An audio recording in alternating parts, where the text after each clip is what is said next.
We'll get started. Good evening, everybody. This is we'll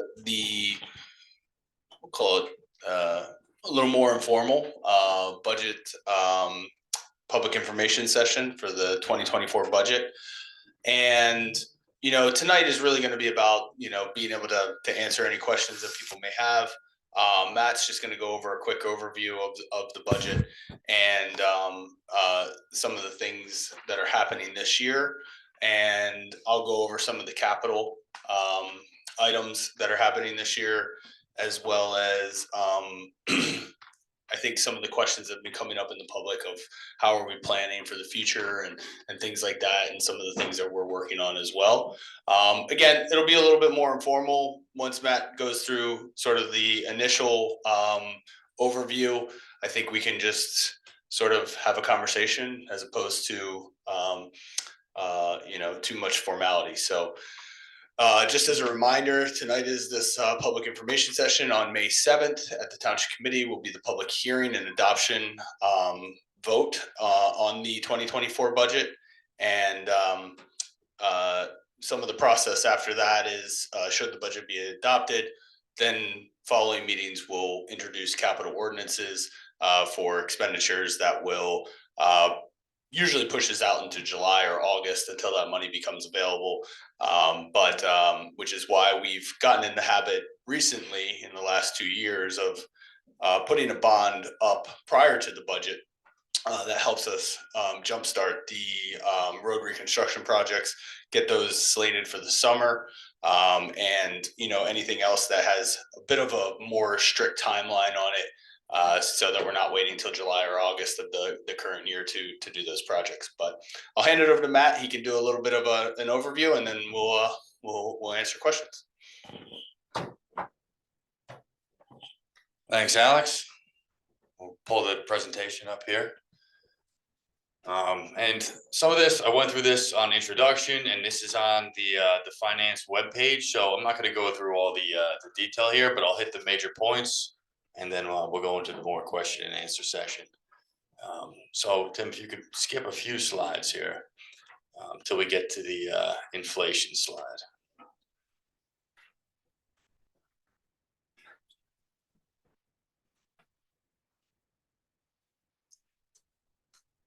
Great. So the big thing now, and obviously it's something that we all feel personally, and all businesses are feeling the impacts of, is inflation. From 2018 to 2023, the price of goods has gone up 22%, versus our municipal budget of only 5.44% on the tax levy. So we've been trending under the inflation. We've been trending under our local neighbors in terms of the increases to our municipal levy. However, we're not immune to those cost increases, and we're feeling them more than ever. Really, for about 10 years. The price of goods was pretty flat. So our salaries, which is a big portion of our budget, was increasing with the contracts that we negotiated. However, the goods, in terms of just professional service contracts, supplies, run-of-the-mill purchases that we're making, were relatively flat. But all of that has increased the past few years. The town made a concerted effort during COVID to keep this increase low. But now, now we're seeing those increases more evident. This is just comparing us to the other local tax agent, which is the Board of Education. They do things differently than us. The rules that they operate under are slightly different. They can't bank as much of their allowable increase. So there's more of an incentive to use what they have instead of so they don't lose it. And the way they fund capital projects is obviously much more different, where they can set up reserves to fund smaller projects, but there's referendums that are needed for large scale projects. Whereas we're passing capital ordinances when we need them on an annual basis. They have a more formal process for anything over a certain threshold.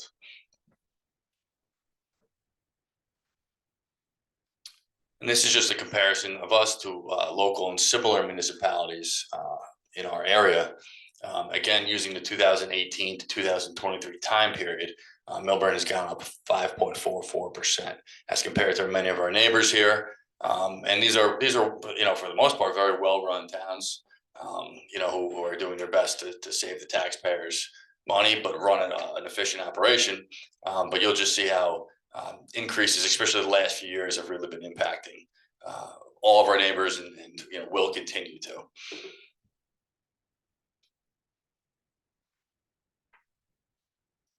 When you get a tax bill from our town, there's 4 taxing agents. It's the Board of Education. That's the biggest percent, a little over 50%. The library is a small slice. That's a statutory amount based on our assessed valuation. So, we don't really decide that. You can give over that. You can't give less than that statutory amount. Essex County, we are assessed by Essex County. That amount, our portion of that amount of their budget has actually been decreasing, relatively flat, or minimal increases each year. As other parts of Essex County get developed, their assessed valuation goes up, and the piece of the pie is kind of spread over those areas. So the more development you see, if you drive down 280, I'm sure you see tons of development there. That's assessed values for those towns, and that kind of spreads the county budget to them.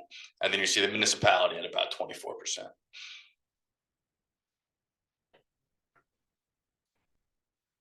So last year, our average tax bill in total with those 4 taxing agents was on the average property of a little $1,275,400, was a total tax bill of $25,604. Matt, the library, why is it broken out, and why, who does it report to within the township? Well, the library runs, they have their own board of directors. We work with them on a lot of things. We run their payroll. We run, there's certain projects that we'll help them with, but they're really an independent body that works with the municipality. Like I said, they have a budget that is set based on a percentage of the assessed valuation. That money's paid to them on a monthly basis. And if we wanted to give money over that, we could, but we can't give anything less than that. It's on them to run their organization from there.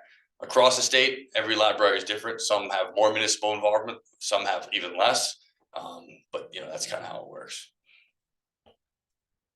The number of states established by statute. 6%.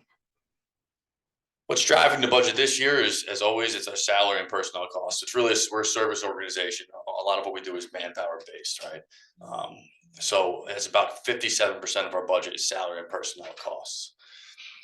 We paid our largest payroll last year had 320 total employees. We paid 468 individuals last year. That obviously spikes during summer when you have camp and pool and golf employees all working. Our general liability insurance is increasing more than usual. That's across the state, and actually our JIF, which is our joint insurance fund, is one of the lower increases that they're seeing across the state. We did hire 2 additional uniformed police officers last year, so we're absorbing those costs. And the cost of goods and services we talked about with inflation. And capital investment is always a big one. We try to fund a lot of capital through cash each year. If we have extra fund balance or a reserve that gets a little high, we decide to allocate that towards capital needs. We don't want to plug the budget with that because it's unsustainable. So everything we're looking for is a long-term practice. This takes us to this year's budget. We have a net taxable value of $9.8 billion, which is a little under 0.5% increase from last year. Our municipal tax rate is 0.465, which is about a 3.15% increase. And the average municipal tax is increasing $182. So on the average property of $1,282,293, you would pay $6,983 in municipal taxes. And again, that's a $182 increase for the average property. This chart just shows the impact based on different assessed values. Although the $500,000 minimum there is probably unrealistic now with how rapidly prices have raised in homes in the area.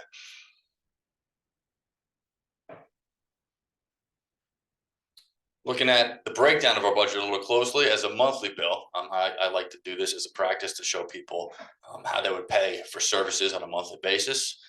You see that by far the biggest is public safety. So that's police, fire, and everything that comes along with them. So on average property, you're paying a little over $200 a month towards those services. Public Works is the next largest, which makes sense. It's a large department. And then from there, we have capital reserves, garbage, recycling, and various utilities, administrative functions. The public library costs the average property of about $42. General insurance, parks and recreation, and then miscellaneous other services make up the leftover there. So that turns to a monthly service bill of $539.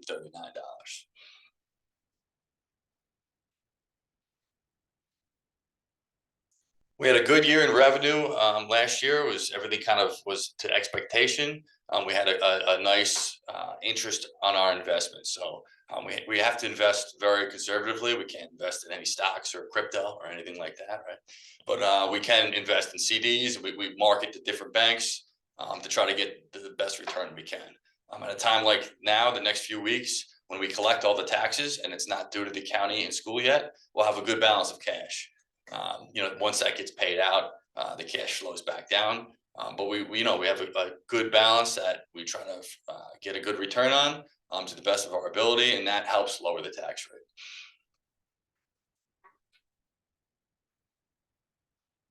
On the expense side, you'll see here, which I've kind of reiterated, is salaries and wages and benefits are the largest part of our budget. Operating expenses are a little over, are about 20,600,000. Capital investment is 4.2 million, and then statutory appropriations and reserves are about 4.6 million.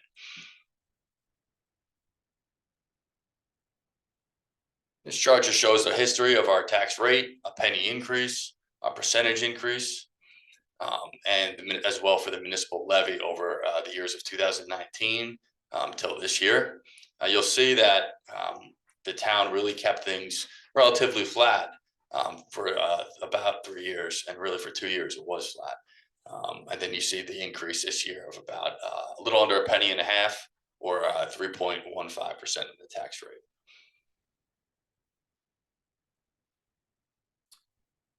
Another bill that you do get from the town is a SOAR charge. We're part of the joint meeting that we get an assessment from the joint meeting.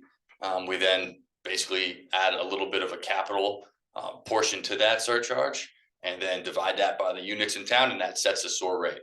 So there was no increase the last 2 years. This year it did increase $10 to $198 per unit.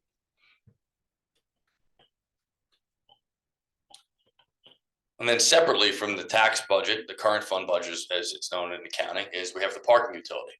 This has its own budget. It's funded by parking revenue. We have a little over $1 million budget, and we paid off all of our debt related to the parking deck last year. So this year's budget is less than it's been. We don't have that obligation, and we're now able to build up some fund balance and then fund some parking improvements directly. And that's the capital investment that we talked about there.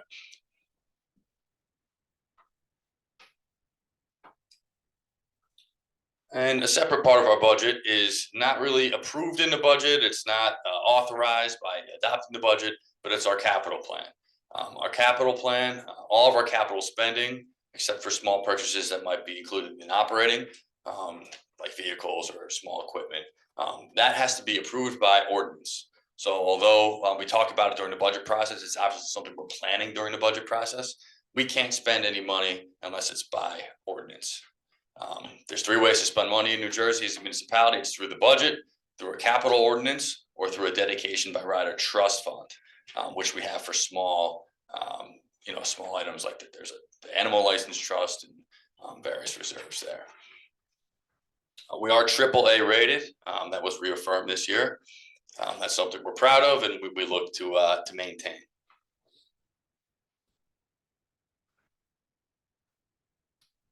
So the highlights of 2023 capital-wise was we've spent over $2 million in roadway reconstruction, and that's not just paving the roads; it's total reconstruction, sometimes all the way down to the SOAR and utilities below.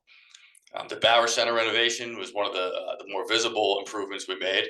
And that's an all-purpose room now. We were talking today, and they've been playing pickleball and what's the new sport? No, That's not there yet. Yeah. Volleyball. Volleyball and everything in there. So it's a nice nice recreation room for everybody. I know the seniors use it all the time for their events. So that was a nice improvement.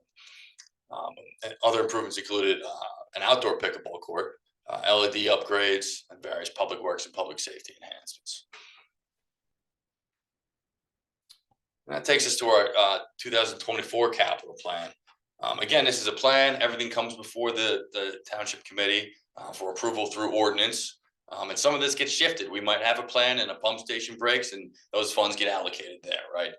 But this is what we're looking at right now, which is about $2.7 million in road and drainage improvements, 1.2 million in recreation facility improvements, which includes the big ticket item there is resurfacing the town pool.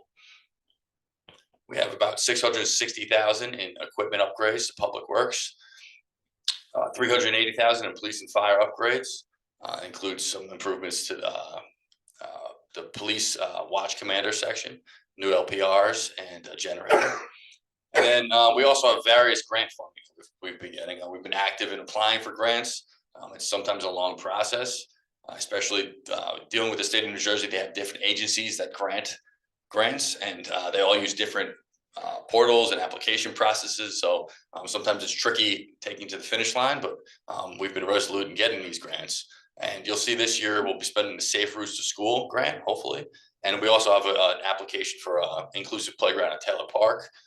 And we've been very active getting firefighter assistance grants. So that pays for equipment and personal protection equipment and all that. So that's really it. Like I said, we went through this at introduction. All this is on the finance page finance webpage. And this will be a little more informal, so we can take some questions. And if Alex wants to touch on a few topics. Yeah. Thank you. I'm just going to touch on capital a little bit because I think that the way that we run and I've explained this in the past, but the way that the township runs its capital is a little bit different than what you may see in other municipalities. In particular, as Matt indicated, I'm going to try to get away from you a little bit.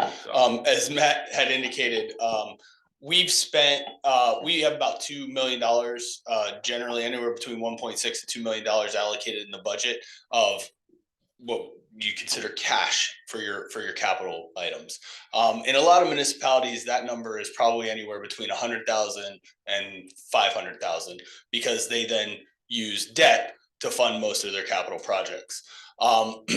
The idea here is that, you know, if we're able to pay cash for it, we're in a better place. We're not putting a lot of debt on the books unnecessarily. You know, and I think that our aggressiveness, our change in our aggressiveness for grant funding is helping in a lot of ways. You know, it helps push certain projects forward that may not have been, in particular, the sidewalk project up on Old Short Hills Road to connect the section of Deerfield that's bifurcated by South Orange Avenue. And, you know, that's something that now you get a familiarity with that. You can apply for additional grants, Safe Routes to Schools, Safe Routes to Transit grants. You understand how the process works. Last year, we have contracted with a company called Millennium Strategies.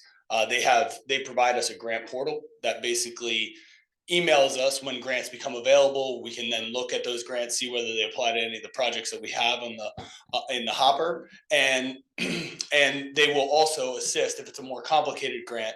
They'll assist us with that, you know, if need be. But a lot of times, like the firefighter assistance grant, the fire department takes care of that. They've gotten it the last, I believe, 2 or 3 years for turnout gear, as well as thermal imaging cameras and things like that.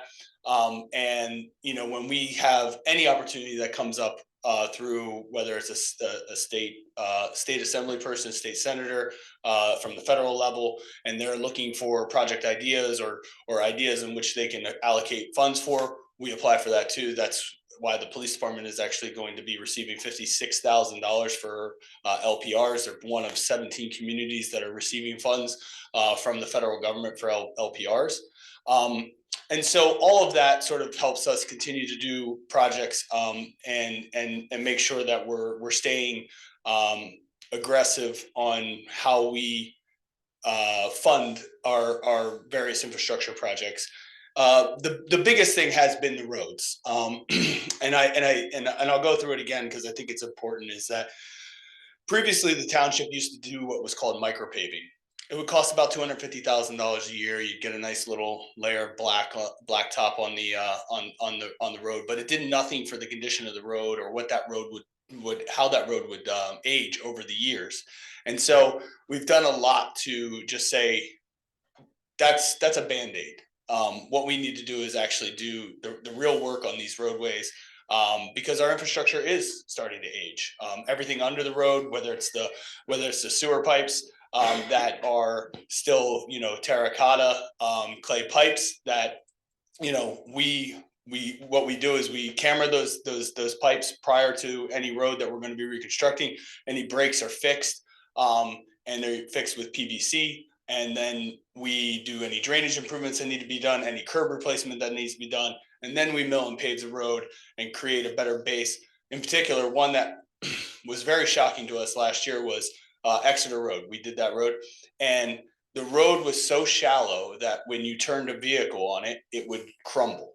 And so we needed to completely reconstruct that. Ended up actually being, an added cost because we didn't anticipate how shallow those roads are. Now we're doing Deerfield, which is, intersects with it. We're doing Deerfield in 2024. We know the condition, we know what we're going to find. And so we're prepared for that on Deerfield as well. But some of these roads are they've just been left to their own devices for so many years that this approach is necessary now. So we're happy to take any questions. Just another note is that, we noted a lot of things, $660,000 with the Department of Public Works. But we're excited with the relationship that our Public Works Department has with Springfield.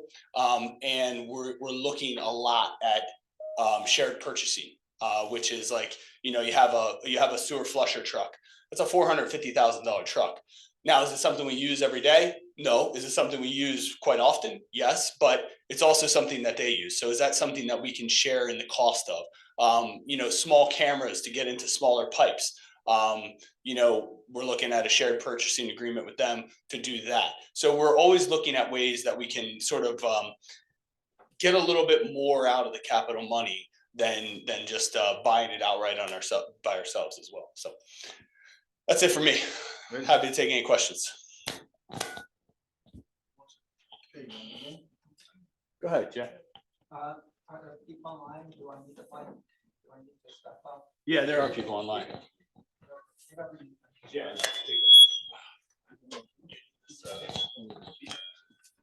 Thanks.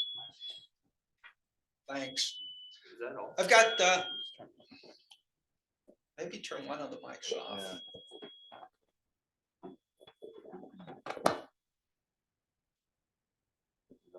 That's all. Okay, I've got three short questions. And first a comment, thanks for holding these information sessions are great. And I think everybody who attends appreciates them, and just want to thank you for putting them on. My first question, and it's a confusing one that I hear all the time, and that is our taxes are high because our assessed property values are high. Now, my understanding is that we prepare.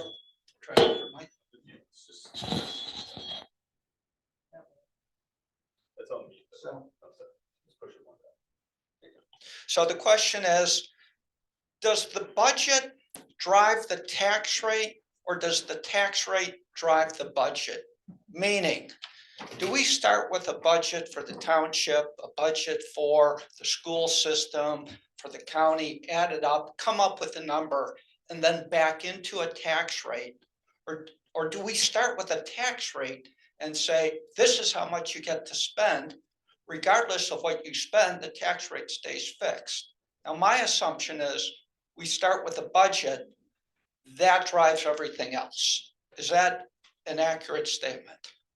I would say that's fairly accurate in terms of we set our budget, and we can't control the other taxing agencies, but we meet and we set our budget, and then it gets whittled down a lot. You know, so we set with everything, we go high, we were very conservative with what we start with.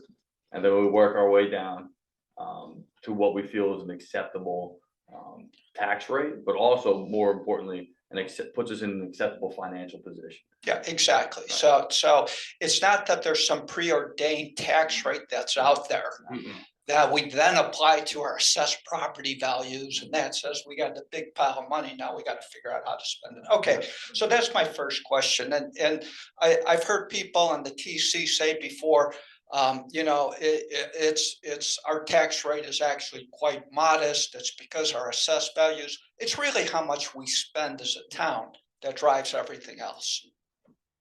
The tax rate. Okay, so my next question then regards to, and you put the comparison up to other towns and their tax rate increases. But do we have a comparison of how much we spend dollar-wise for various services compared to other towns on either a per household or a per population basis? So we've got 21,000 people in Short Hills and Milburn. Summit's got what, 30,000 people or something. I don't know. Same number. Same number. Yeah. Do we know how our costs on a dollar basis compared to some of those other towns? And could you share that at some point in the future?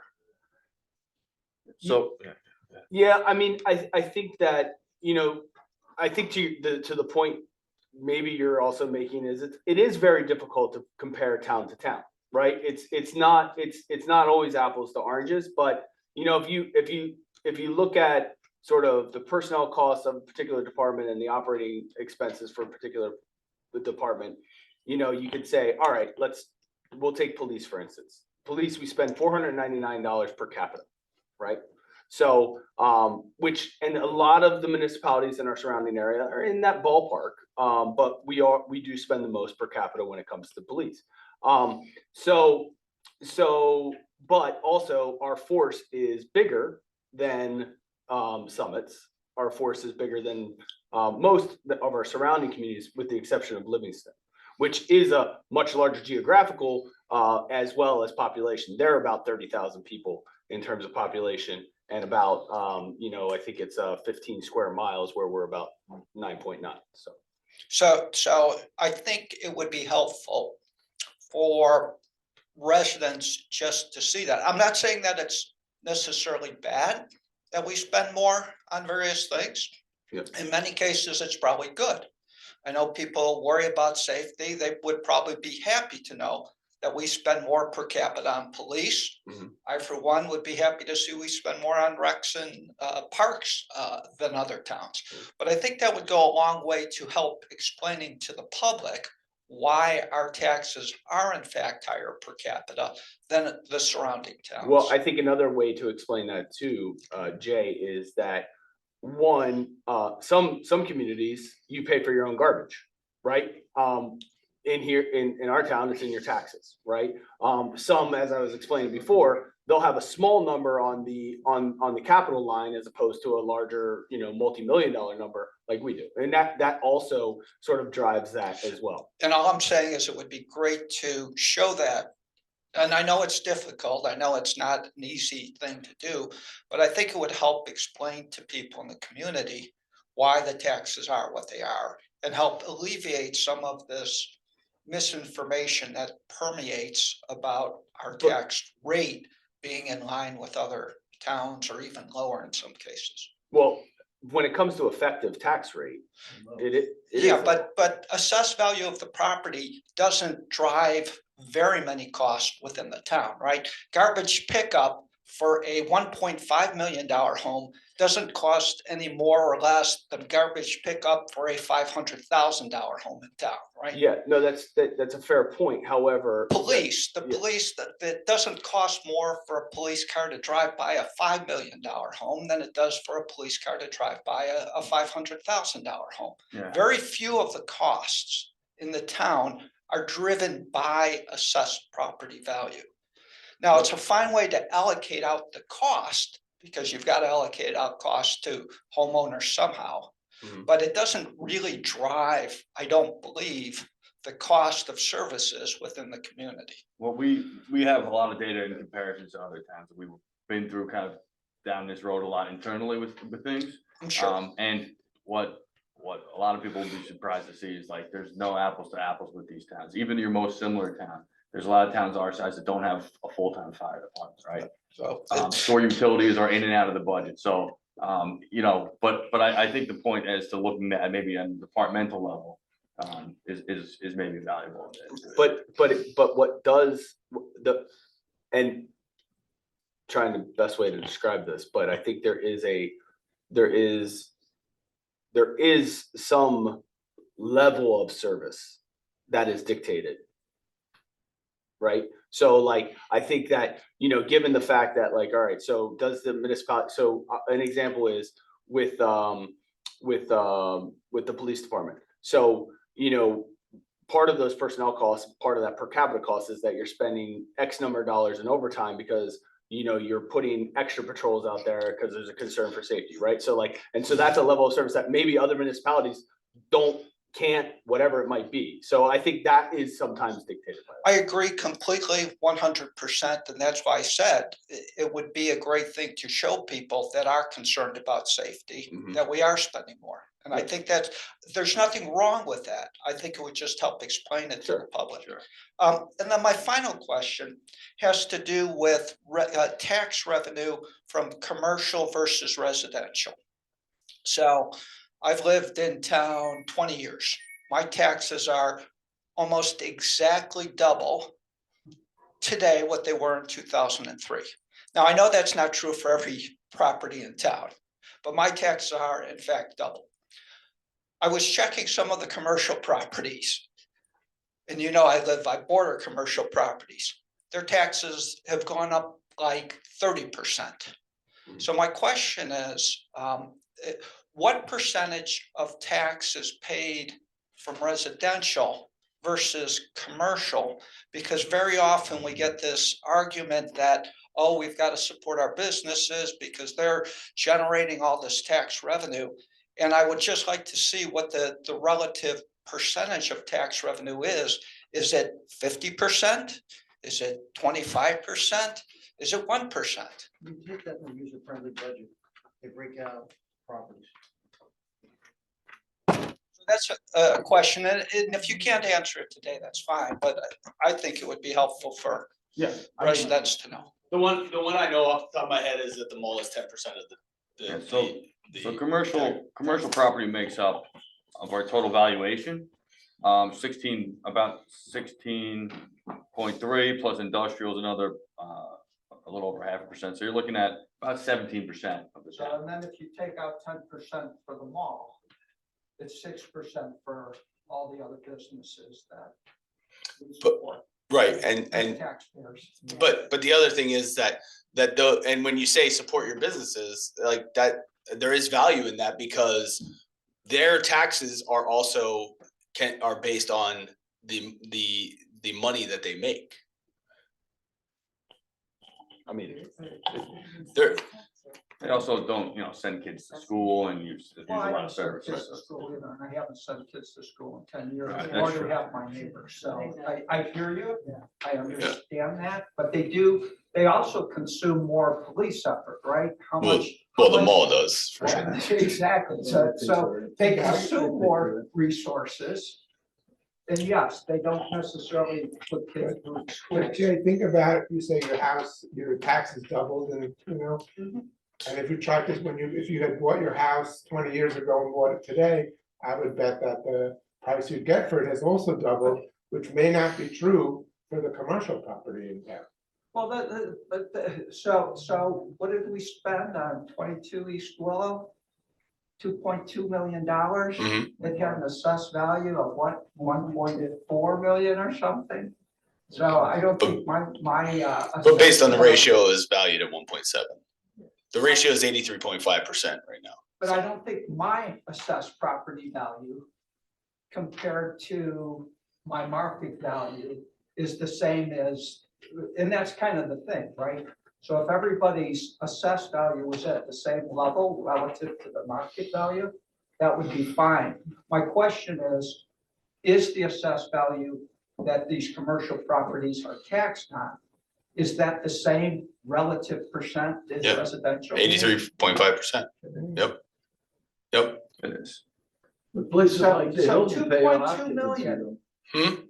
So 22 Willow, we spent what, 2.2 million? Correct. But you can, but What you- was the assessed value? The assessed value is 1.4. Right, so that's the- not 83%. The ratio, no, so when you, yeah, it's a transaction, so like the assessed value, what they're being taxed on was 1.4. Right. But 83.5% of that in the ratio brings it to 1.7 million. Right. However, the appraised value of it, which is basically what, when you go to sell your home, right, or purchase, you're appraising the value of the home, or you're getting a home equity loan or whatever, you're appraising the value of the home. It's not gonna be the same as your assessed value. I know that. Right, so- I know, but I'm saying that ratio But is you- not the same. You can't look at an individual examples, right? No, It's- well, that's why I say all commercial property Right, versus residential. Because there's houses that are valued at 600,000 and sell for 1.2 million, right? But those are outliers in general. We so. hope not. What's the percent breakdown between, say, the Short Hills portion of town versus Milburn in terms of total tax collected? Do you know? Not sure. Not off the Any top of our sense, head, is it yeah. half and half? Is it- Well, Short Hills is a larger population too than Milburn. So, I'm just curious. So yeah, it's so a there's good more, amount there's larger more population. housing. Also, you have the Short Hills Mall in Short Hills. You also have, We you took know, that out. yeah, if you took that out, I mean, we could look at it, but again, you have a much larger housing stock. Also, the value of the homes are larger. That's So all right. Yeah, but I think it would be interesting just to know what that is. I'm curious, like, why? I mean, that, I feel like, you know, one of the things that we always struggle with, we're Milburn Township, right? Like, we're not comparing zip code to zip code. So. I'm not saying we are. You're But- making assumptions. I just asked a question. Can I ask a general? But again, so what is the purpose of understanding the value between Short Hills and I Milburn? just am curious, like. When was the last time the Short Hills Mall was assessed? I think that's case. So the last time the mall was assessed was, so the commercial properties get assessed when we do a revaluation, right? So like 2016, we had our last revaluation, 2017, we were flooded with tax appeals, and then, you know, 18 and 19, 20, you know, and then when the pandemic hit, tax appeals didn't really stop all that much. So we've been dealing with tax appeals for quite some time. Also, what I think we expressed at some point was that this has become a little bit of a business for lawyers, right? And we've actually had a couple of examples where attorneys are filing tax appeals without the homeowner even knowing. So, so I think that, I was in 2016, there was an appeal of their taxes previous to that. And it was, I feel like it was 2014, or quite a large judgment, about $2 million judgment on their taxes.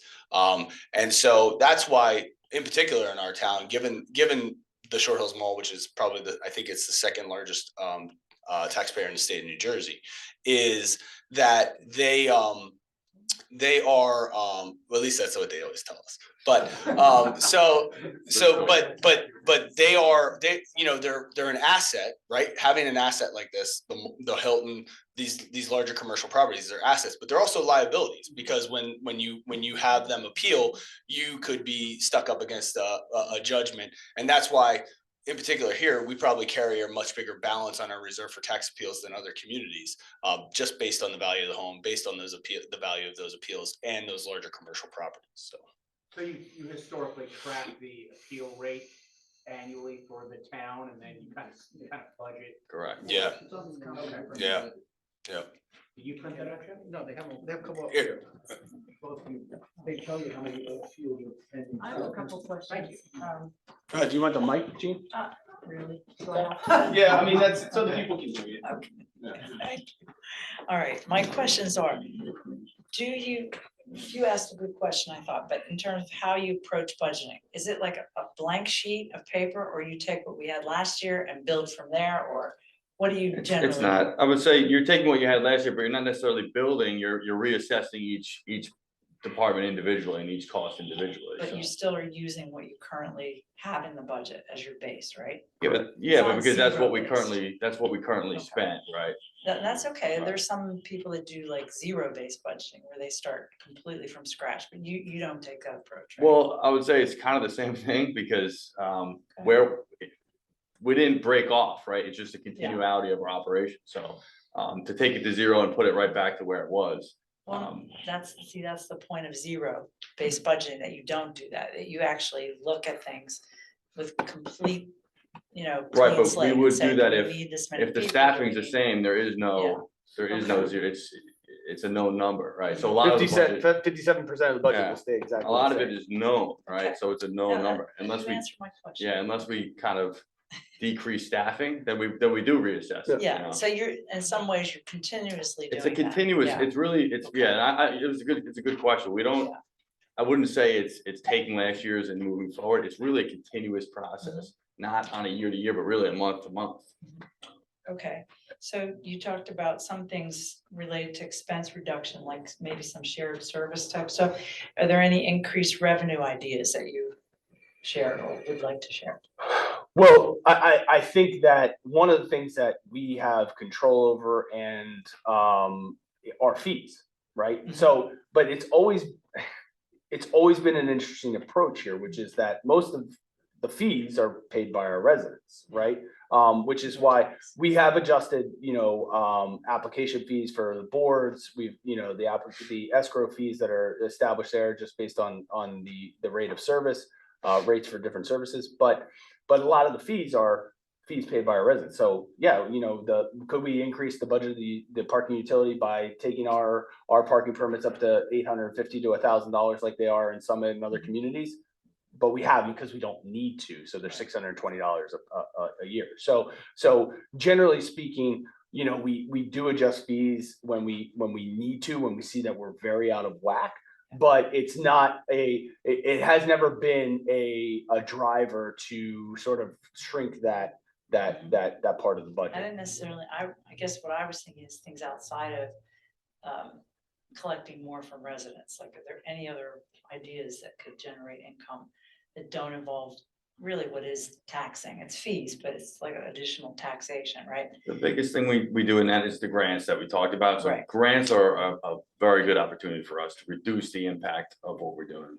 on So the that's tax what rate. you're focused I mean, on. that's really the largest thing we could do. We could, there's ideas and there's things you can do, but like Milburn necessarily, like advertisements and things like that, it doesn't really fit the character of Milburn necessarily. You can name the fields, I mean. Right. So Yeah. there's a lot of things you can do, but really what we've been directing our energy is grants, which has been, relatively successful, hundreds of thousands of dollars each year.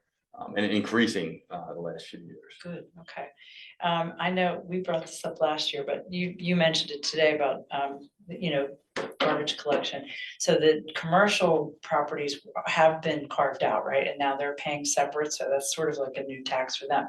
Is there any other thing like that coming down the pike that we might know about? Like, will residents be charged for garbage in the future, No. potentially? No, I think the thing that we are currently looking at is whether it would make sense, one, to bring garbage back in-house, Okay. right?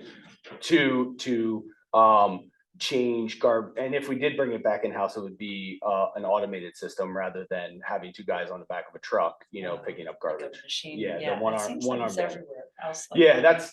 that's the trend right Yeah. now because it decreases your personnel costs, it decreases your workers' comp costs, things like that. The other thing would be to change the structure of our contract going forward, which would be, right now we do single stream recycling. You could do dual stream recycling. You could, there's ways to reduce things, right? Like, Yeah. so, and again, this is back to the point of like the level of service, right? So if you think about like, we could say, hey, once a week garbage collection, buy for, don't do single stream recycling. That will reduce your contract costs for garbage collection.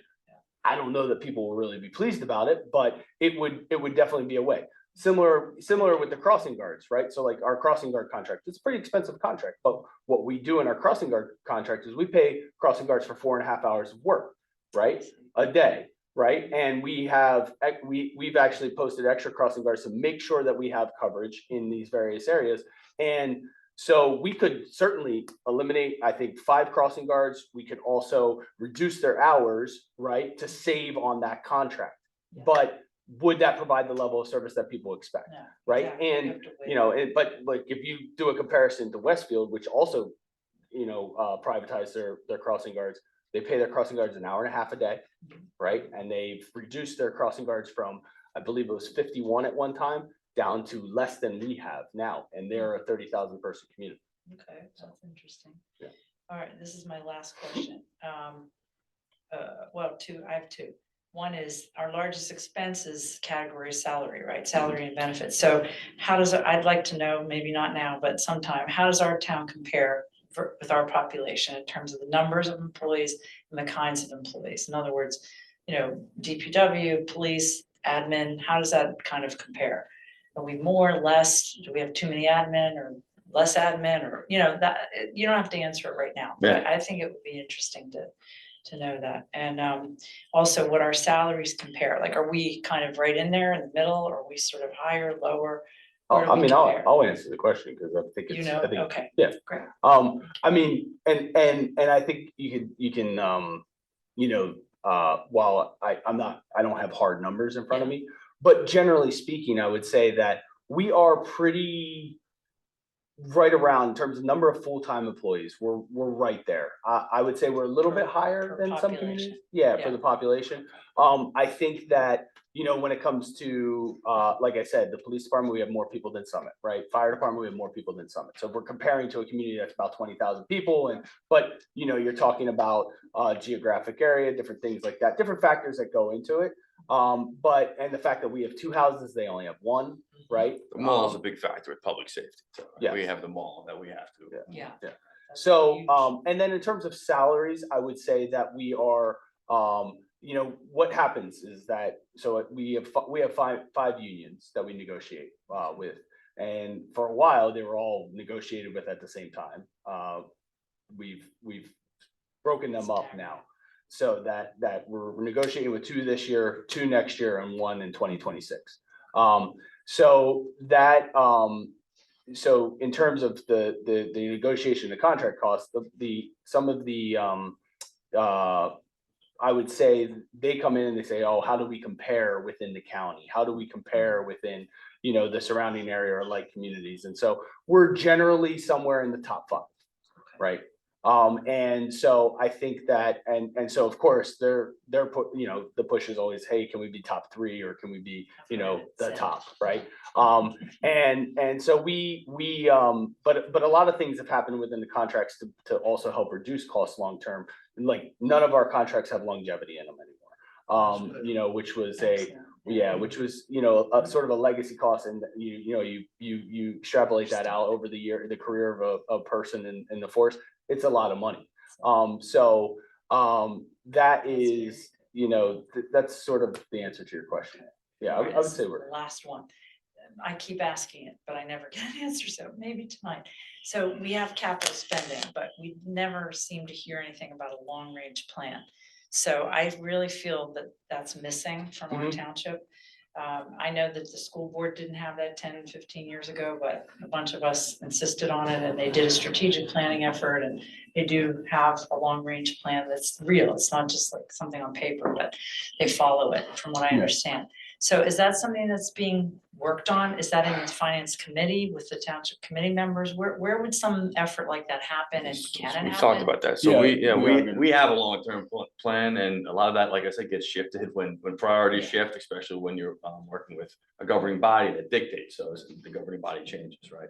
But we have a long-term plan internally, and we have everything projected out. And we kind of know the costs. If this goes this way, if this happens first. But we have talked about recently putting a more public-facing document together. Yeah. And talking about, and I think where what you're probably, and I could be wrong, alluding to, is more about these large public works projects, the buildings, but buying trucks and stuff like that, we already have that. No, that, I don't mean the more Right. routine, I'm Yeah. talking about like all of a sudden, okay, here comes 7 million for Yeah, that. yeah. 2.5 million. Right. Like, how does that all stack up, and does everyone, I mean, obviously one at a time, the people up there vote, but how do they put that in context? And how does the township, who's gonna be paying for that, the taxpayers, Yeah. how do we? So the have a way say that, in that. yeah, the way that I described it is like, I think everybody in this room has been in this town for quite a while, right? So one thing that I think you've maybe have noticed is that there have not been a lot of very big projects in the township, right? You know, for the time that I've been here, there's not been any very big projects. Yeah. So I liken it to a little bit of everything's kind of getting put in the pipeline, but clogged, right? And so unfortunately now we have to be, you know, cognizant of the fact that you can't just come out and be like, oh, hey, we could spend $50 million, right? But we need to figure, you know, like have a sense of where we're going, to your point, and we have thought about that. So like knowing that the projects that like we see in the future, town hall renovation, which we've talked about, right?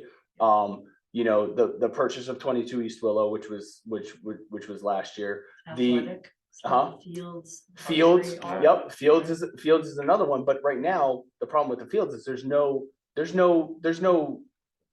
not even a whisper of like how that's gonna happen. Where are we gonna build Fields, right? So, and then, but what we have talked about is Orange Reservoir, right? And the potential for a bypass at that location. So that's an expense, right? So those are all things that we've thought about and things that when it comes to the debt and how we're gonna manage that debt, because we don't want debt to drive our budget, right? But how do you do that so it makes sense that one, if you're gonna do these projects, that you can put them together at a time that you get in a good rate on a long-term bond and be able to, you know, sell that bond to accomplish all of that. And so, you know, and you've got other infrastructure. Your fire department was built in 1946. Your police department was built in 1972. Your town hall was built in 1906. Your other fire department at Station 2, you know, Duro Community Center. You've got a lot of things that have just been piling up. And so I think your point is very valid, Gene, in that, you know, being able to provide some information. Now, doesn't mean it's all going to get done. Doesn't mean that, you know, there's going to be a particular order, because sometimes things like we just invested $1 million in the police department for their HVAC system. So like, but again, to your point, yeah. Well, I mean, it's all done in public. So I mean, if people are, they know. So I think you get more buy-in from the community, and they might even want to help raise money. I mean, there could be so much that comes out of that kind of effort, right? That Perhaps, yeah. people want to see this place shine. They don't want it to look dowdy and old. You know, Yeah. they want things to be improved. well, we'll be coming out with our public information session on town hall renovation soon. That's So fine, but I do think that it's easier to get buy-in when you have a plan and people see what's coming, and they're not surprises that suddenly appear, you know, and even if they've been talked about for But months, it sometimes does feel like they a do surprise. suddenly appear. I mean, that's part of that's That- part this of it. Sometimes Yeah. mitigates that from really messing up your long-range plan. Yeah. You have one, you know. But you know, like 22 East Willow is a good example. Like that property becomes available. Yeah, You know, that's fine. it is And that's clearly quick. gotta happen, but, okay, Hopefully thank they- you. You're welcome. Again, thank you for this session.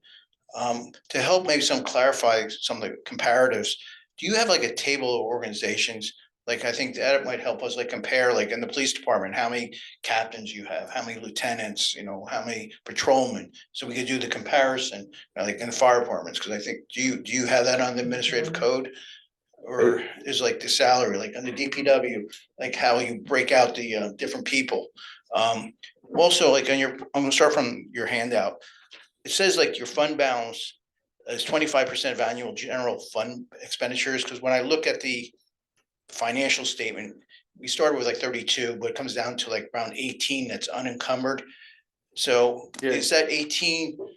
If you take that as 25%, shouldn't it be like It's our not budget- 25%. The best practice is up to 20. up to 25, but we have 18 and it says 25%. And I think our budget is like 62, so I think we might have too much money in our general fund.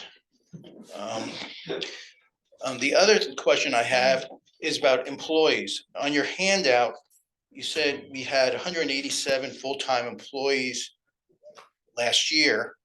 On the user-friendly budget, it lists 193.5 full-time employees, and 193.5 is the same number from last year's user-friendly budget.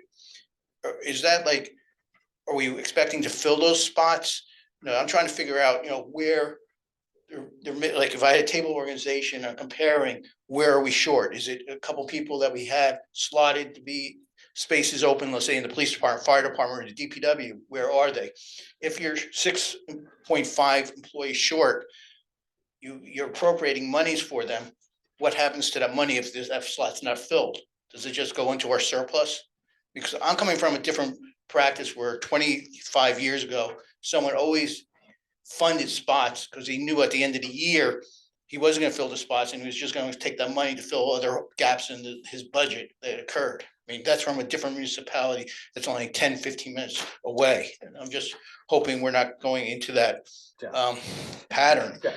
We're not doing that. Well, I don't know. Look, I mean, I want to try to find out what a half a person Hold is. hold on a second. You're getting a snapshot of what the current situation is. So in the fire department, like right now, we're hiring 2 guys in the fire department because they're down 2 guys, right?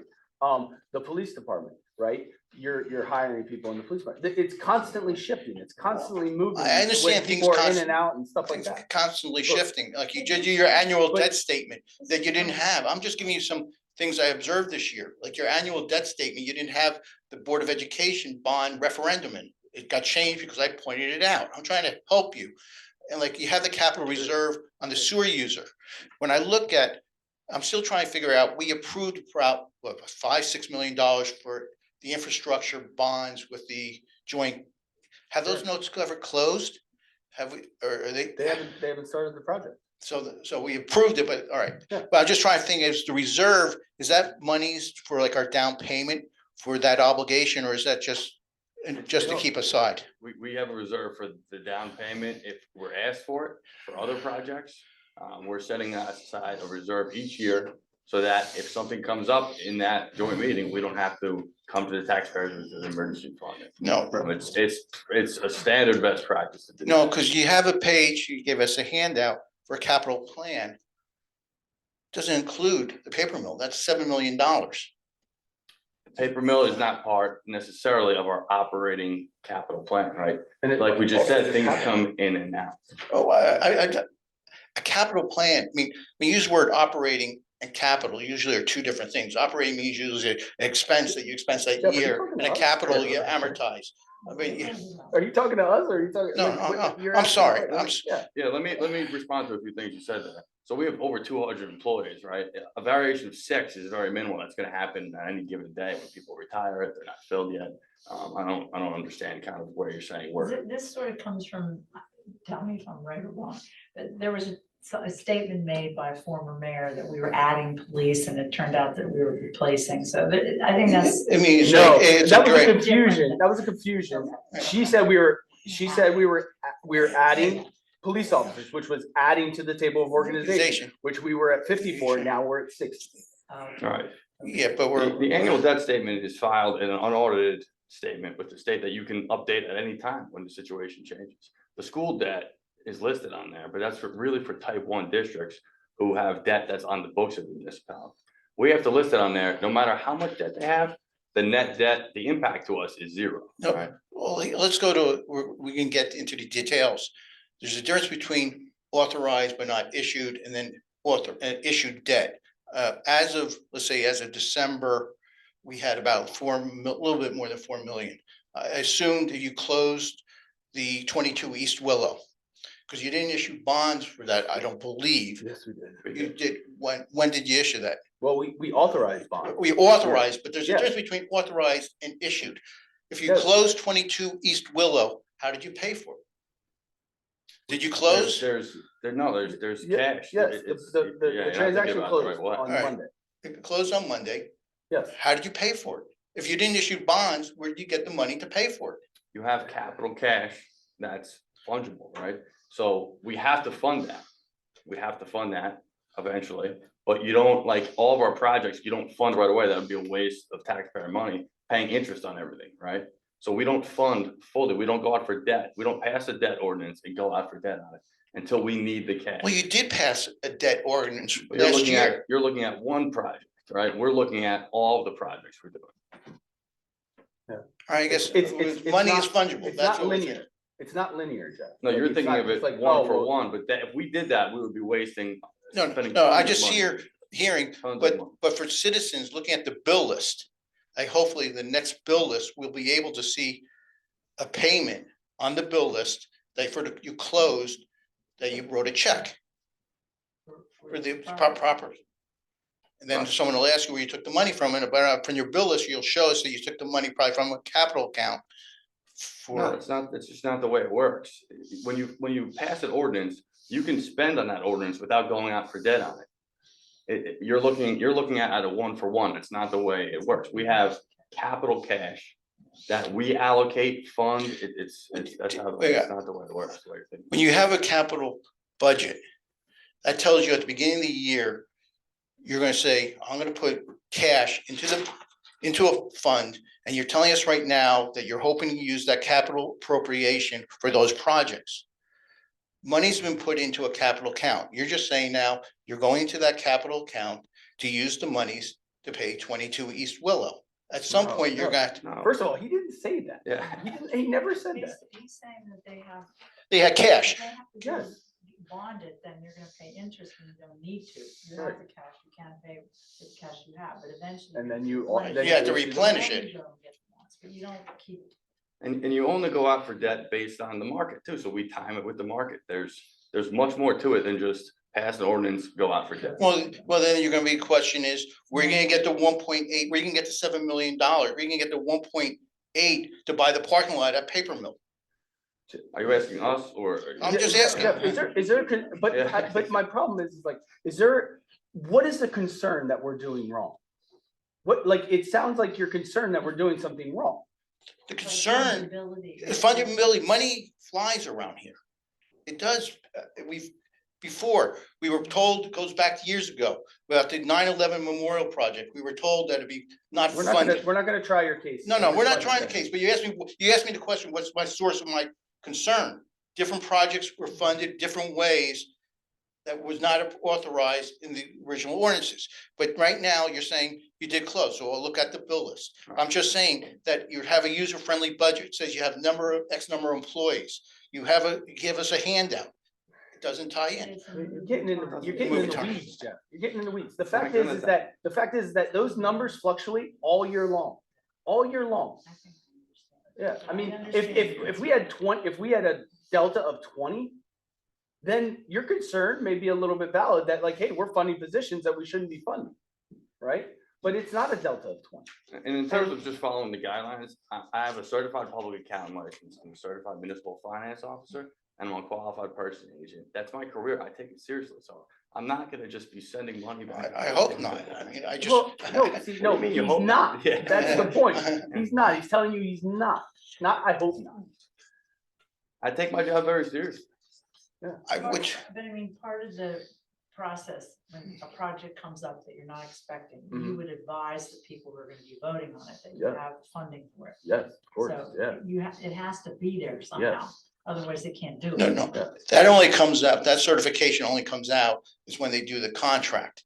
No. When they do the contract, like when he certified, when they entered into this contract of sale for 22 Eastville, there's a certification availability of funds. And it tells you what account the monies are coming from. That's what happens when you go into a bid, when you're going to give a contract to someone else, you're saying, here you can go, this is my availability of cert. I mean, that came on when you came on board, that you started putting it on the resolutions. I thank, and I told you that years ago, I thanked you that there was availability of certification of funds on, let's say, whether they're gonna bail or do a contract with someone.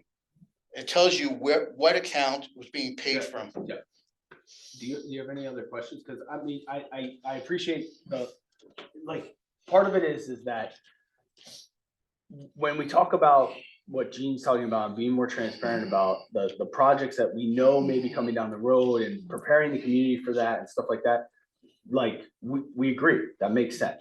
But if we're going to, talk about 6 employees, then we're like, and you're gonna give us the lesson of what, like, how, No. we get it. We've been doing it for a while. Like, you're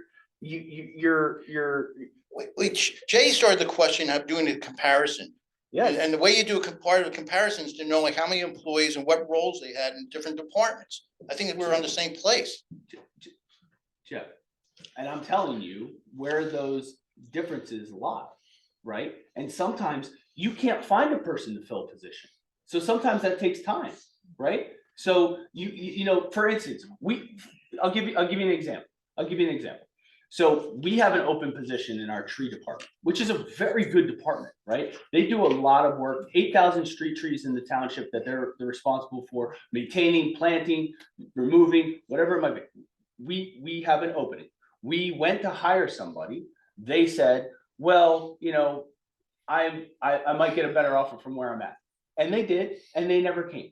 So now we're back at square one and we're trying to hire again. So there's going to be a gap in the number of employees that are with the township. And you're looking at a snapshot in time when that user-friendly budget was completed. And so, you know, it's going to be different. And as long as it's not a difference that, you know, raises alarms like 20 people where we're creating artificial gaps in our employee count so that we can, you know, create more money in fund balance or whatever it is, then we don't need to get into those. I have to get to the Nick game, so I'm gonna. You gotta put your My priorities favorite first, question. okay? I wanna talk about the paper mill because I can't talk about it, I'm not able to read those financials, I find them very complicated, but my question is, did we buy it in the beginning with all the forensics that we should have done to know that we're gonna spend, they're gonna spend 41 million in the next 4 years on something they paid $9 million for? They're already working on the riverbank with, we haven't approved the bond. Looks like they're going to, I wish they'd have a change of heart. Because I think it's unnecessary to start off with the bond. Where's the money coming to $1 million to do the riverbank? They say they have $21 million promised, but I never hear them say how much they have. If they have money, why would the bond have to come first? Why can't the bond be for the cosmetic thing at the end? They don't want to call it an atrium anymore. They want to call it a 2-story window. Everything else is old in town and quaint and nice. And it was, I don't see why they have to spend that much money. And if they do, why do we have to start off with the $7 million? And I don't really feel like we get answers. I guess the township committee right now it's 4-1. They must feel very strongly about it. I feel strongly that we should never have bought it in the first place. And that to put in more money up front with the payroll they have, which is, I think, extremely high, 500 employees, 2 guys making a salary of $350,000 each, plus $30,000 to $50,000 in benefits. There used to be 1 guy in charge. They've got they have a great donor list, hundreds and hundreds of people over the years, big hitters. So who's in charge of the paper mill? Are you guys, you're on the board. Mm-hmm. You buy everything that's going on. And you look over they have their own chief financial officer. Correct. They do. You look over the books and you're happy with it? They provide us their audits on an annual basis. Say it again, They provide us their audits an outside for us audit, to review, an outside audit. a good auditing firm. So you're happy with everything that they're doing? I mean, I don't get into the internals of how they run their operation because I have no No. idea, but financially. You're not everything, managing yeah, it, but you are responsible. fine. So for first of all, so one is just for points of clarification, the bond was approved. That's already been approved. 2, the paper mill has their own board of trustees, which you're correct, I sit on, right? Yeah, And that was established back when the paper mill was purchased in 2009. And they run their own organization. yeah, I know that. I don't say to them, hey, I want you to put this show on this year and not that show, right? But so they've always had 2 people. They've always had an artistic director and a managing director. Always, yeah. And they are responsible for making sure they can run day to day, right? Much like we talk about here, we have a general fund budget and then we have a capital budget for things that are bigger than we, can just fund in a regular budget. right? So they have a budget that they need to operate on, which is, based on projections of how the show's gonna do, whether it does well or not, the expenses on that particular show, whether they're negotiating with a union, because they have unions as well with the orchestra and the various actors and things like that. So they have to run the operation, and then they have a capital side, right? And so the capital side is what we're talking about. We're Right. talking about, how are they gonna reinvent themselves? How are they gonna improve the facilities? How are they gonna deal with the things that people are upset about when they go to the paper mill? We are not worried about whether there's enough bathrooms or not, right? We're worried about the property itself, which we own.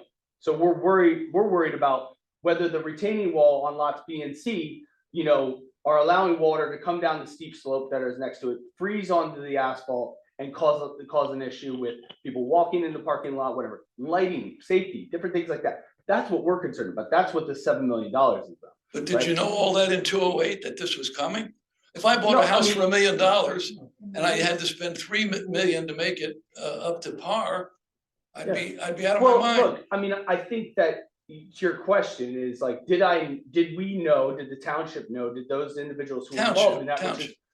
Did they know whether the paper mill was gonna wanna do a $40 million project to improve the facilities? I don't think they did. That's not what the transaction was about. They weren't saying, hey, well, if you're gonna end up doing a bunch of improvements through a capital campaign, we're not gonna buy the paper mill. That's not what the transaction was about, It right? was bailing them out. It was 2008. It was basically Yeah. 208. They bailed them out. They did. Okay, I mean, you have okay, to but admit that. If they have this great, it's a nonprofit, they have this great list of donors. I read the website, there's hundreds and hundreds of people. Yeah. And they have a board that are fairly well successful. That's what you do in a nonprofit. You put people on a board that can put up money and get money. Mhm. So why do they so badly need to start with our $7 million? Well, again, I think what's being started with has nothing to do with the aesthetic of the property, right? So it's not about, hey, we just need it to look nice, right? This is about issues with the properties that if the paper mill wasn't there, we would be dealing with a lot of these. Maybe not the facade, right? Which is one of the ones that's more aesthetic in nature. But these are the things we'd be dealing with, making sure that the parking lot retaining walls are up to snuff. And so we're talking about 2009 to now, which is what, 15 years? Yeah, That's a decent amount of time for deterioration of what you saw when you were there. you do some Right. improvements, Yeah. but the ratio is very high. If they were to move to the Mayo Center in Morristown Mhm. tomorrow, what's it assessed for? That all those properties? Yeah, the All whole those thing properties- that they have now, Those properties are all assessed for $10 million plus. 10 million. Mhm. So it's up about $1 million. So we put in Well, when they numbers. spend 41 million, a lot of it, their money, not ours. Correct. Are they gonna be worth 41 plus 9? No, I don't think you're gonna, I don't know that you're gonna get a dollar for dollar, Right, much like if you put in a bathroom as opposed to a kitchen, like the value that it's gonna Yeah. impact your house is gonna be totally different, right? So, I don't know that it's gonna be that, but certainly Well- the value of those properties are gonna go up. They only sell 375 seats per performance on average. They have 1,100, 1,000 seats. Yeah. They only do 5 shows a year. Yeah. They already have permission from the unions. The scale is lower on their equity. And they have permission to have some non-equity, which Broadway does not allow. How are they gonna pull out of it? How are they ever gonna get back? Do they have a business plan that says they're gonna get back? Get back to what? Get back to break even. They're losing money with all these capital improvements. They're making money. Well, Are they They're not breaking? Again, expanding, right? Yeah, but they're not expanding. expanding. That's, Their yeah, seat number is staying. it's the same, right? I'm just looking at it from a macro level. I don't understand the technical stuff. Well, from a macro level, you're saying but again, I just explained, like, we're talking about their operating. They budget got into trouble in compared to the 208. Why aren't they gonna get in trouble again? You're only fixing the physical plant. What are they doing that they can't do that themselves? I Why get- can't they do the whole thing themselves? I mean, you're, Besides so the we're now, I think what I'm hearing is, we are now as a township somewhat involved in the theater business. We have to be because we lend money to an entity. So we need to know about that to make sure that we're gonna get paid back, right? So you have to have some knowledge, which is why you're on the board, right? So that there's a liaison and you're understanding it. So, you know, like I'm assuming, maybe this is a bad assumption, but that Matt, you were involved in the discussions about this transaction and advising the people who voted on it as to whether you thought financially it made sense, which is, Financially, the impacts of what they were asking, yeah, sure. so you Sure. did have a role in that, right? Sure. But we never saw that presented to us as the members of the public. We saw members of the township committee pitching this and people from the paper mill, but never like a financial person from our township saying, look, we think this is a solid deal and here's why.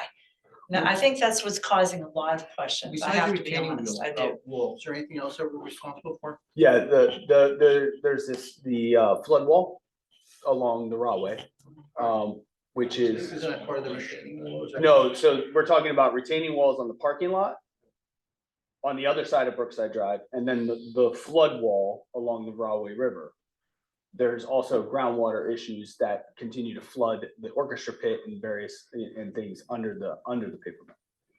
Because I think that's part of the problem we're having, is that when you did the bond, it just lumped, like, you didn't really break out what, like, we understand, like, the retaining wall, now Yeah. it'll be the flood wall. Is that, we're not doing the bathrooms? Nope. I just, No, because also keep in mind, like, these are projects that we, you know, as a municipality, so like, they have to be very separate from what's going, because they're gonna be publicly bid. no, I understand that, but I think part of, like, the explanations, I think part of it, like, we're having this discussion is clarifying that we thought we like this, the 5.8 piece, because 1.8 goes to the parking lot acquisition. The other part being like renovation costs. Question is what was included in that renovation? Now that it's being told that the parking lot and the retaining, like the flood flood wall. wall. Which, That's something that allows it to be sold a little better to the community, because like the flood. that was explained by those up here, the committee Yeah, But, members. but like the cost, different parts, and that's it, but the way we're sort of. Again, and the other part of it is the facade, right, which is the historic part of the paper mill.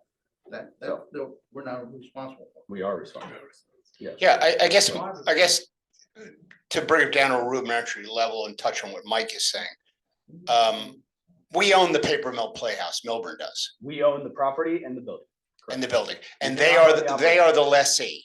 Correct. So there's a lease agreement. Correct. So by lease, are they responsible for the day-to-day operations of all of the property That is correct. activities? That's correct. But they are not responsible for any of the upgrades or any of the operational aspects of the property? No, I wouldn't characterize it that, and I said that at the last time we talked about the paper mill, is that while the lease itself does not make us responsible, right? I think I said that at the last public information session. Okay, I wasn't at that. Yeah, so the lease does not make us responsible for these types of projects. You know, we don't have to replace the HVAC on the building. We don't have to, you know, upgrade the seats inside the building. We don't have to do those things. I think the way that this was presented is that these are infrastructure issues on the property that are Deferred maintenance. well, yeah, I mean, I don't know if I would call the scouring of a flood wall deferred maintenance. I mean, that's a big thing. Well, I mean, but I mean, if it's deteriorated over time, I mean, the wall is there, it's there Yeah. for a purpose.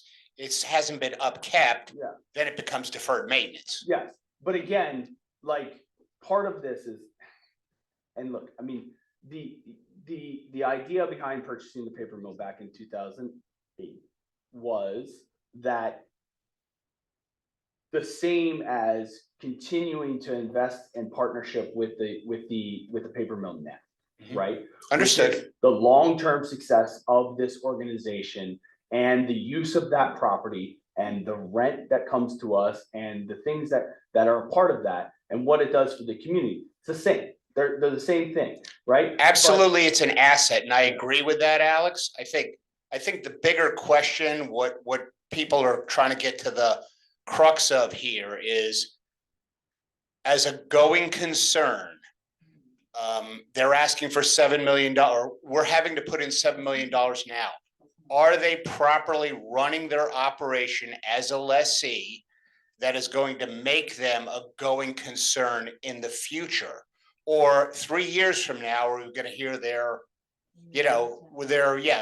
$3 million in debt because their operation isn't running well?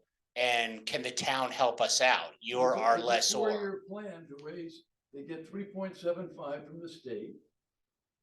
They're getting 7 from us if we give the bond, and the difference is their own donors. What if they pass away and they don't leave money in their wills? What if they don't get that money?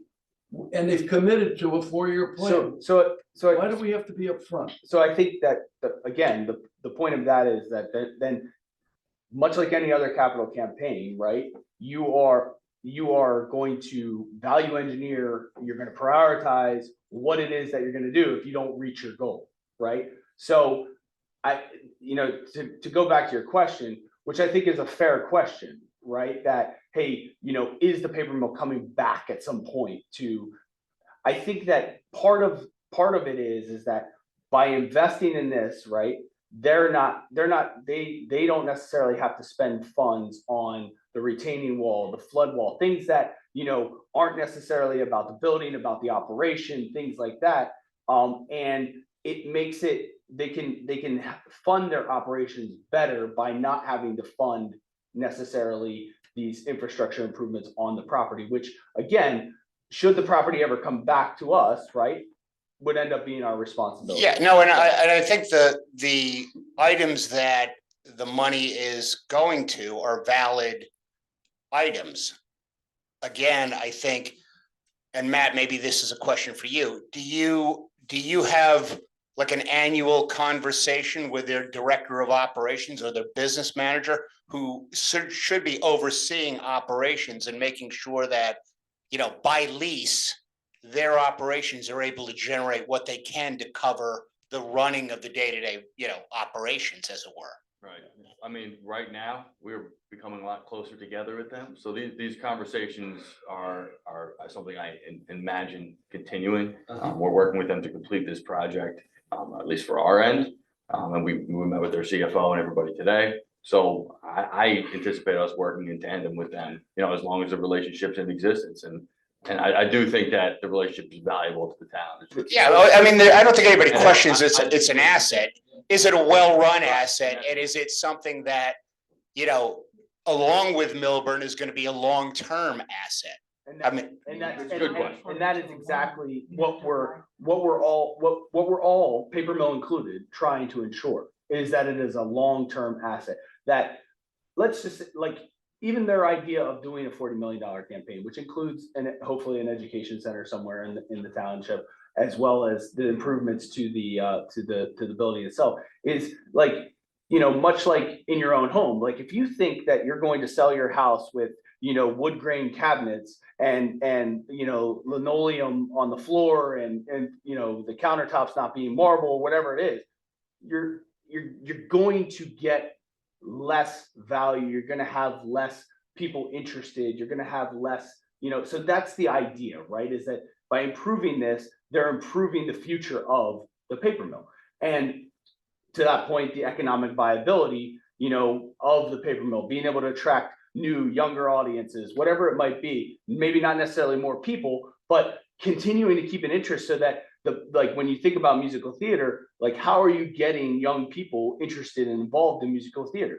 Through education, through a facility that they feel is upbeat and modern and different things like that. That's the idea, the economic long-term viability of that organization, so that it benefits all of us, all of the community. But I think your question is a fair question, right? And I think that the idea here is that by them not having to spend money there or issue debt there or have these larger expenses of, $1 million plus on a flood wall or, $500,000 plus on retaining walls, that helps them in terms of their operation, which is fine. It's good now, right? But like, you know, like for instance, Great Gatsby, great show this year, right? Gun and Powder got great reviews, but not selling all that well, right? So they have these dips and these. Yeah, I mean, it's not believe me, and I'm, you know, I've worked with some theater companies as an owner. Yeah. And them as a lessee, you know, some run it very well, some don't run it as well. They're not really good at overseeing the books and making sure their day-to-day operations are, you know, they're running with a P&L that's, you know, got some sort of financial acumen applied to it. So I think that's our concern, is that do they have somebody who's actually like a director of operations who does their budgeting, who oversees all of their profit and loss? Yeah, so first of all, they have Mike Stotts, who's the managing director, right? He's a theater guy though, right? Yeah, but he's run theaters, like he ran Hartford Stage in Hartford, right? So he runs the theater, the operations, right? But they have a CFO who's worked in theater business for a long time. And then they have a finance chair who is actually a partner at Ernst, I think it's Ernst & Young, right? So she's the finance chair. And then they have people on the finance committee that are, you know, which includes me, right? But also people that are a lot more knowledgeable about like banking and different things like that. Because they work in banks, where I think somebody is from Bank of America. And so they have a finance committee that oversees all of this. And then they present all of this to their full board of trustees, right? And all of the individuals that are a part of that. So, and I'm not sure how the paper mill ran before 2008, right? I couldn't tell you. But I will say there are a lot more checkpoints along the way when it comes to how they budget, how they look at where they're going in the future. The funds are setting up to make sure that they don't get into any situation, right? Okay, and as long as there's somebody from the town that is getting audited financials from them and looking at them annually, I mean, I think that's the right way to go. I think that's kind of the question that, you know, the community is asking. The other thing that these improvements do is that it also enhances their ability to have partnerships like they have with Disney. You know, You have questions? Yeah, let's they had that partnership with Disney, and that was very profitable for them. And by improving the stuff that they are responsible for, it makes those kinds of partnerships more likely in the future. Disney isn't going to try out their, you know, their show that they want in a theater that's, you know, broken down. Yeah, and that's a really good point. And what we're actually seeing more of that with Paper Mill is that what used to happen is that back in the day, before the internet and before, you know, widespread information, is that theater companies used to try their shows out in Atlantic City or Chicago or places that were a lot more distant from New York City. Now it doesn't matter if they did it in Chicago. Now they can do it in Milburn, New Jersey. Try that show out because everybody's gonna hear about it anyway, regardless of where it tries out. And much like what just happened with Gatsby, is that entire cast just went whoop, right to New York and on Broadway, right? So they're gonna be the future of that theater in terms of being a trial run for like potentially great shows like Gatsby. Gun and Powder, I hear it, you know, and that's just rumor, but here is another one. I'll find out on Saturday. But like but this is but I think the future is bright for them, and they're just trying to brighten it further by making sure that they have a modern facility and a safe facility that people can enjoy.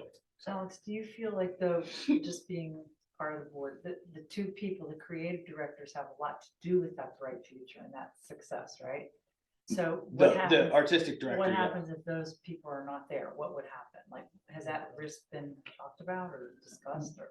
Well, yeah, and so I think that's and where they're setting themselves up for the future, right? Like, you know, much like, you know, we have an assistant administrator here, right? Just in case, you know, I get, you know, run over or whatever, but like they have now, where they didn't have is like an assistant manager director and an assistant artistic director, right? So that they have people that they're cultivating for a succession plan. So, yeah, it is. You're absolutely right. So We have a bunch of people, 3 people online. 4 people online, we have 2 Yeah. questions. Okay, great. First one was just typed in the chat. Great. When you say the sewer charge is based per unit, what is the unit? Each home, each individual apartment, or just each building? Yeah, so like a home, an individual home is usually 1 unit, but beyond that, it's based on a combination of use and size. So a larger building will have more equivalent units. I think what he's driving at is when you talk about multifamily residential, Right. is that multiple units paying? And the answer is yes. Yeah. Yes. Because they also, when apartments come online, they also have to pay, or even a home on a vacant lot, it would be, there's a sewer connection fee that they have to pay. And that's a calculation that is done every year or 2 generally. That rate just actually increased from 1,800 per unit for a sewer connection fee to 2,100 per unit for a sewer connection fee. And we collected unlike Patterson. When we definitely collected, Not like we Patterson. definitely collected. So, We have one person that's got the hand raised.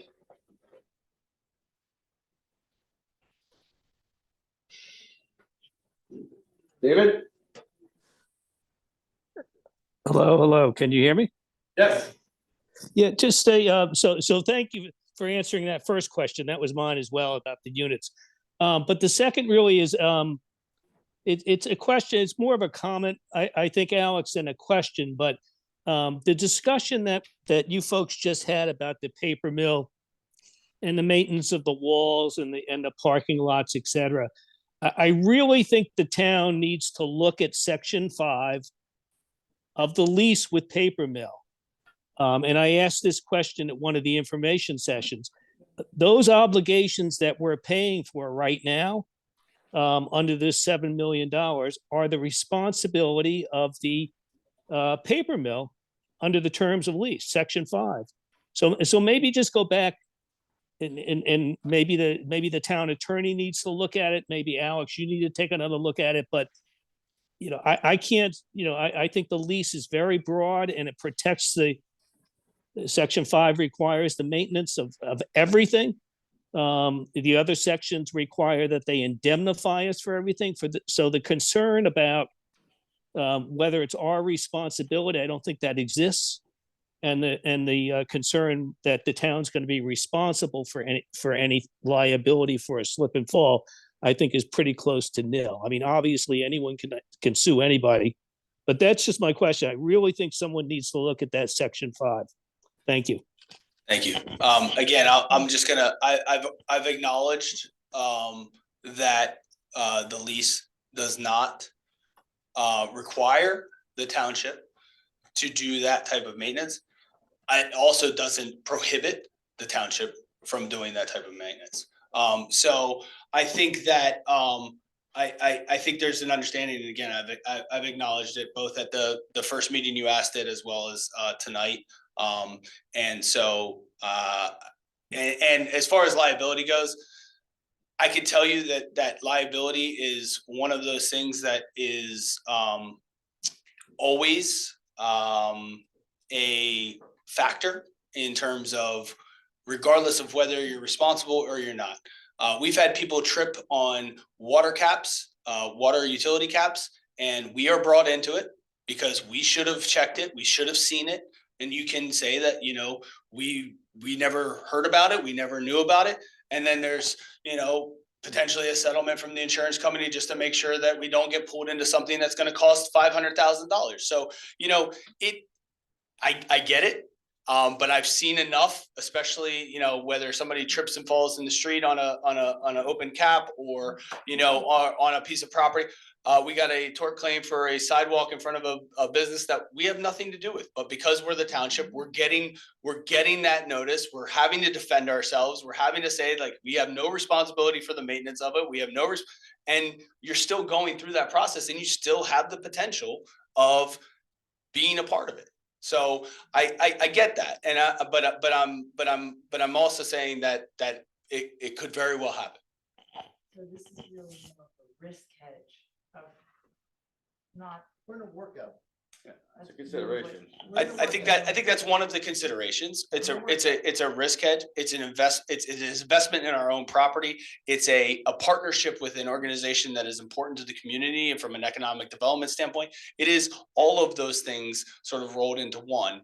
And I think it's, you know, again, much about the long-term viability of that, because also, you know, to your point before, Gene, like there's various different risks in the paper mill, right? Whether it's the artistic director, you know, aging out or, you know, retiring, or whether it's the fact that people stop coming to the paper mill because it's no longer a modern facility. And or the infrastructure is just so poor they can't see in the parking, whatever it might be, right? Because when and I've never run a business necessarily, but I know that, you know, people can get upset by a little thing. It gets on a Yelp review, and next thing you know, you're dealing with that. So I think it is risk aversion for all of those things, quite honestly. Knicks are down by 13. See, Nobody has to go home and watch now, right? Are there any other questions up there, Tim? Okay. I'd like to thank everybody. And again, just a reminder, May 7th is the final adoption. Thank you. Thank you. Thank you, guys. They ran away.